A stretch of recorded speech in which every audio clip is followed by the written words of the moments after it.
జై శ్రీరామ్. ఈరోజు భగవద్గీత ప్రథమాధ్యాయంలోని 2వ శ్లోకం. సంజయ ఉవాచ దృష్ట్వా తు పాండవానీకం వ్యూఢం దుర్యోధనస్తదా ఆచార్యముపసంగమ్య రాజా వచనమబ్రవీత్. ఇప్పుడు వివాహాలలో జరిగే కార్యక్రమం గురించి నేను మాట్లాడుతున్నాను. ప్రతి దానికి ఈవెంట్లు అని పెట్టుకోండి, కానీ అవి అతిథులని రప్పించడానికి, మనం గౌరవించడానికి అది ఉపయోగపడుతుంది. కానీ వివాహ తంతులో ఈవెంట్స్ అనేవి నిజంగా ఒక్కొక్కసారి వికృత రూపం దాలుస్తున్నాయి.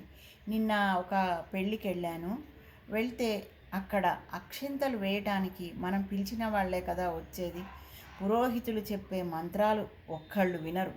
హోరెత్తించే సౌండ్ సిస్టమ్స్ అవి ఆయన చెప్పని ఉట్టప్పుడు కాదు, కనీసం జీలకర్ర బెల్లం పెట్టేటప్పుడు, మంగళసూత్ర ధారణప్పుడు వీడియో వాళ్ళని దూరంగా ఉండి, వాళ్ళు ఏవేవో డ్రోన్ కెమెరాలో ఏవేవో చేస్తున్నారు కదా, వాటి వల్ల తీసుకోండి.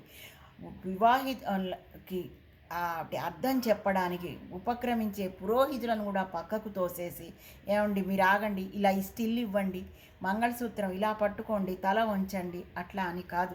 కట్టేటప్పుడు మా పెళ్ళిళ్ళప్పుడు వీడియో లేవు, ఫొటోస్ ఉన్నాయి, కానీ వాళ్ళు మమ్మల్ని ఇంత డిస్టర్బ్ చేయలేదు. ఇంతకంటే క్లారిటీగానే ఉన్నాయి.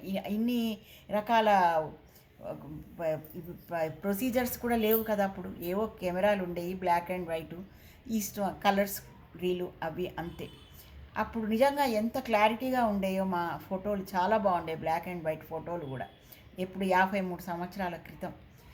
కనీసం ఆయన పురోహితుడు చెప్పాడు, నాకు ఇప్పటికీ గుర్తు, నాకు 13 సంవత్సరాల 6 నెలల వయసు. ఆ పెళ్ళప్పుడు ఆ మంగళసూత్రాన్ని ఇలా గుండెల మీద కడుతూ ఉంటే వెనక్కి ముందుకు పోతుంది కదా, వెనకాల ముత్తైదువులు జడ ఎత్తి పట్టుకునేవాళ్ళు. అది కరెక్టే, కానీ మనం మంగళసూత్రాన్ని ఎక్కడ అంటే గుండెల మీదకి ఉండే అట్లా గట్టిగా ఇట్లా పట్టుకోమని చెప్పి వెనకాల ముడి వేయమనేవాడు. అదేం లేదు, ఆ పెడుతూ ఉండంగానే తల ఇలా తిప్పమని, అట్లా తిప్పమని కాదు, ఆ తల వంచుకొని ఆ మంగళసూత్రం కరెక్ట్గా గుండెల మీద ఉండేటట్టు చూసుకోవాల్సిన బాధ్యత వధువుది. గాలి చూడనియకుండా ఫోటోగ్రాఫర్లు అడ్డం రావటం, వీడియోగ్రాఫర్లు అడ్డం రావడం, నిజంగా అది చాలా అమానుషమేమో అనిపిస్తుంది. అందుకే ఇప్పటి పెళ్ళిళ్ళు నిజంగా ఏమాత్రం ఇదిగా నాకు అనిపించట్లేదు. అది కాకుండా జీలకర్ర బెల్లం పెట్టేటప్పుడు కూడా ఒకళ్ళ వధువు చేతి తల మీద వరుడు తల మీద వధువు ఆ జీలకర్ర బెల్లాన్ని పెట్టుకుంటారు. అది వాళ్ళకి ఆ ముహూర్తం ఎంత శుభకరమైన ముహూర్తమో దైవజ్ఞుల చేత నిర్ణయించబడింది. అది కనీసం అలా వాళ్ళ స్పర్శ కూడా తాకనియ్యరు, ఆ చూపు అలా చూడనియ్యరు. ఇటు చూడండి, స్టిల్ ఇవ్వండి అని అంటారు. వధువు వరుడు ఇద్దరు అట తిప్పుతారు. వాళ్ళకి ఎక్కడ కలుస్తున్నాయి చూపులు? ప్రీ వెడ్డింగ్ షూటింగ్లలోన అవి మంత్రపూర్వకంగా వచ్చే ఇది కాదు, షోపుటప్పులే.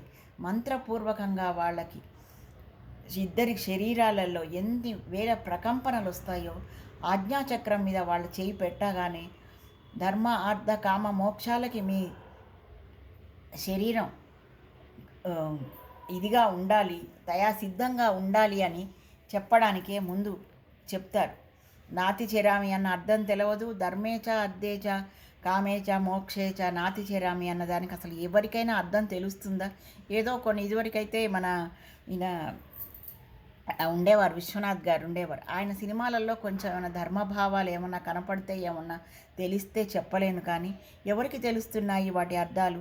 నాతి చరితవ్య, నాతి చెరామి అంటే ఏమీ తెలవట్లేదు కదా. వధువుకి నేను నీ జీవితానికి భరోసాగా ఉంటాను అని అనుకోవాలి, ఆయన అనాలి, వధువు అది స్వీకరించాలి. ఆ భావనలు ఎక్కడ ప్రవేశిస్తున్నాయి? ప్రీ వెడ్డింగ్ షూటింగ్లలో చూస్తుంటే నిజంగా ఒక రకమైన జుగుప్స కలుగుతోంది.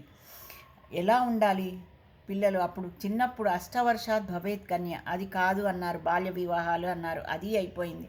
ఒక వయసుకు వచ్చాక పెద్దవాళ్ళు చెప్పిన మాట వినండి.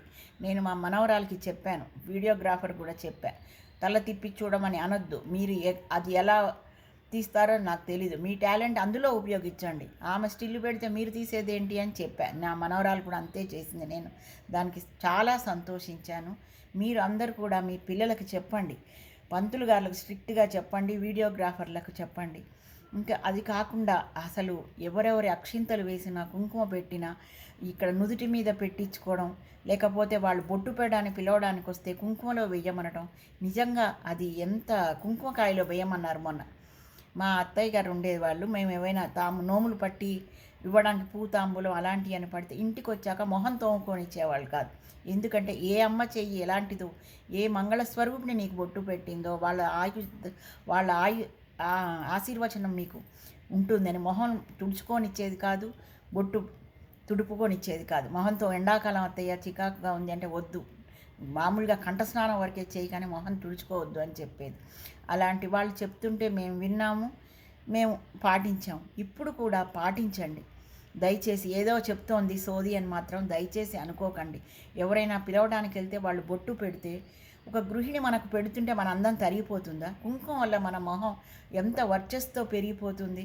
స్టిక్కర్ పెట్టుకుని కింద కుంకుమ పెట్టుకొని చూడండి, ఓన్లీ ఒక స్టిక్కర్ పెట్టుకొని చూడండి, ఎంత తేడానో మీకే తెలుస్తుంది. మంచి కుంకుమ పెట్టుకొని మీరు మీ సౌభాగ్యాన్ని, మీ సుమంగళిత్వాన్ని కాపాడుకోండి. ఎవరైనా కుంకుమ పెడితే వద్దని అనకండి దయచేసి. జై శ్రీరామ్.